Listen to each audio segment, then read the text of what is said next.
Les premiers abris artificiels furent creusés dans la partie haute de la ville, sur des terrains en pente, sans bâtiments de grande hauteur à proximité. Ils se composaient de galeries labyrinthiques étayées et tapissées de bois comme s'il s'agissait de mines. Des brigades volontaires de fortification et d'abris furent créées pour leur construction.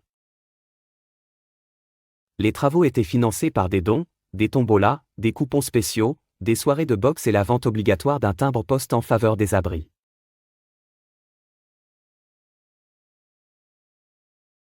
Cependant, la prolongation de la guerre et l'intensification des bombardements rendirent nécessaire la construction d'abris en béton plus sûrs dans la partie basse de la ville,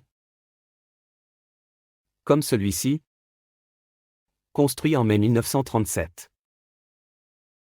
C'est ici que trouvaient refuge les chefs de la milice qui avaient leur quartier général dans l'hôtel Ignacia, situé à proximité. La structure, fermée après l'incendie de la ville en 1941, a été redécouverte lors des travaux d'aménagement de la Plaza del Principe en 2006.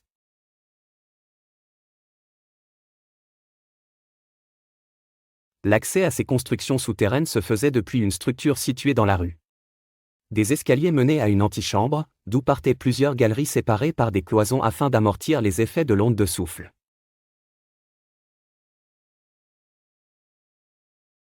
Certains abris étaient équipés de toilettes, de trousses de secours, de réserves, d'éclairage électrique et de dispositifs anti-gaz. Le corps des gardiens permanents était responsable de leur ouverture, de leur organisation et de leur entretien. Les enfants, les femmes et les personnes âgées étaient prioritaires dans l'occupation des abris. À l'intérieur, il fallait obéir aux gardes et rester silencieux. Il était interdit de fumer, d'allumer des feux, de boire, de manger, de salir les installations ou de bloquer les entrées. Seules les personnes âgées étaient autorisées à utiliser des bancs et des chaises. Les plus jeunes, qui devaient mâcher un stylo pour ne pas endommager leurs oreilles, étaient placés au centre des pièces, où l'air était moins vicié. La ville comptait 114 abris anti-aériens, dont certains sont encore conservés aujourd'hui. Plus de la moitié étaient des galeries, dont la longueur totale dépassait 4 km. Leur capacité d'accueil allait de 60 personnes dans cet abri de Mariana Pineda à plus de 2000 personnes dans certains abris de type minier. Dans ces abris, ainsi que dans les tunnels et, surtout, dans les habitations elles-mêmes, une bonne partie des 85 000 habitants de la ville de l'époque étaient protégés.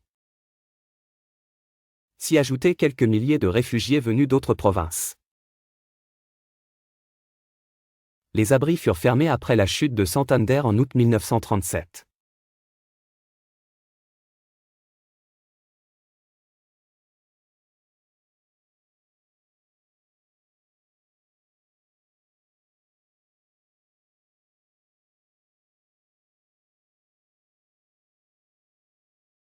Le 26 décembre 1936, la ville vécut un milieu de journée paisible. C'était un jour d'hiver, pendant les vacances de Noël. Soudain, au loin, le rugissement de moteurs provoqua l'agitation de la population. Un groupe de bombardiers à la carrure argentée se pointa à l'horizon.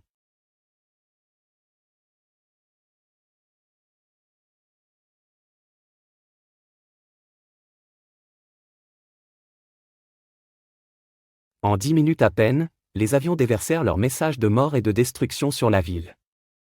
Ils laissèrent derrière eux des dizaines de morts et de blessés, notamment dans le modeste Barrio del Rey, dans la Alta.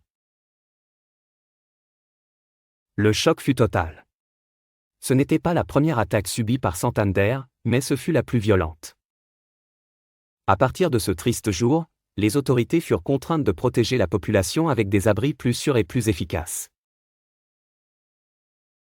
Tout au long de la guerre, Santander fut bombardé 33 fois par la Légion Condor, la Légion aérienne italienne et l'aviation nationale.